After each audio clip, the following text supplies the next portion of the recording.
Welcome back. Apologia, 8th grade physical science. Welcome to another snow ice day, experiment day.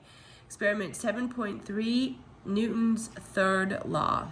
Okay, well, first of all, what is Newton's third law? Newton's third law states that when two bodies interact, they apply forces to one another that are equal in magnitude and opposite in direction. The third law is also known as the law of action and reaction. All right, experiment 7.3, Newton's third law. The purpose is to investigate action and reaction forces and observe Newton's third law of motion. Materials. We have a 2-liter downstairs. Jake was just having a quick glass of Sprite. Then I'm going to dump the rest out. So we have our 2-liter Sprite bottle downstairs. I needed a stopper that will fit a bottle. So here we have the stopper that fits the 2-liter bottle. There is a cup and there is some vinegar. So a cup of vinegar, 2 teaspoons, there's our teaspoon, there's our baking soda, aluminum foil, 4 pencils, and eyewear. Okay, so we do not have to make any changes to the materials. Background, you will want to do this experiment outside because it is loud and messy. Perfect. Today it's 26 degrees outside, so that might be fun. All right, question. What happens when a chemical reaction produces a lot of pressure inside a closed container? How can Newton's third law explain this? All right, so our hypothesis. Write your predictions for what will happen when a chemical reaction causes a pressure buildup in a closed container.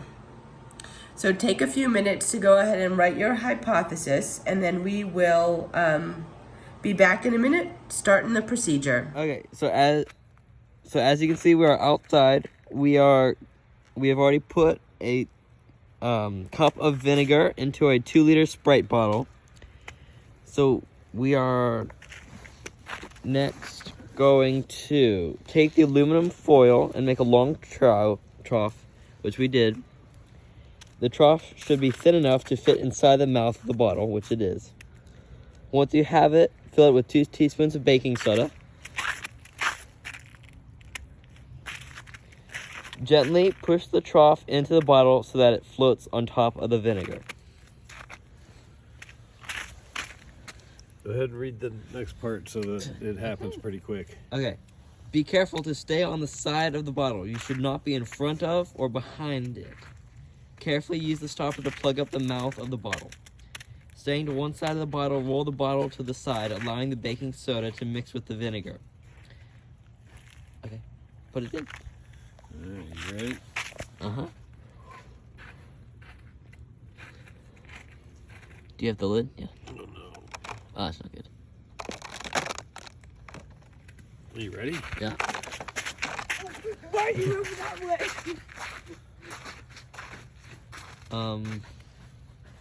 Count to 10. It just exploded. Well, that concludes it. It appears that the baking soda and the vinegar reacted and the pressure got too high and it sort of exploded. Okay. Sort of. What happened to the bottle? What happened to the stopper? Well, the bottle moved back a little bit and then the stopper went way over there. Okay. All right. Bye. Some conclusions. You should have seen Newton's third law in action. When the baking soda mixed with the vinegar, a chemical reaction took place. The sodium bicarbonate in the baking soda reacted with the acetic acid in the vinegar. One of the products of that reaction is carbon dioxide gas, or CO2. As the CO2 formed and filled up the bottle, eventually so much gas was formed that the bottle became pressurized. This exerted an enormous force on the stopper. Eventually, this action force was great enough to push the stopper right out of the bottle. What happened as a result? The stopper pushed the gas with a force equal in strength and opposite in direction. So the bottle started moving in the opposite direction. The gas pushed the stopper in one direction, and the stopper pushed the gas, which was inside the bottle, in an opposite direction. Hope you enjoyed that one.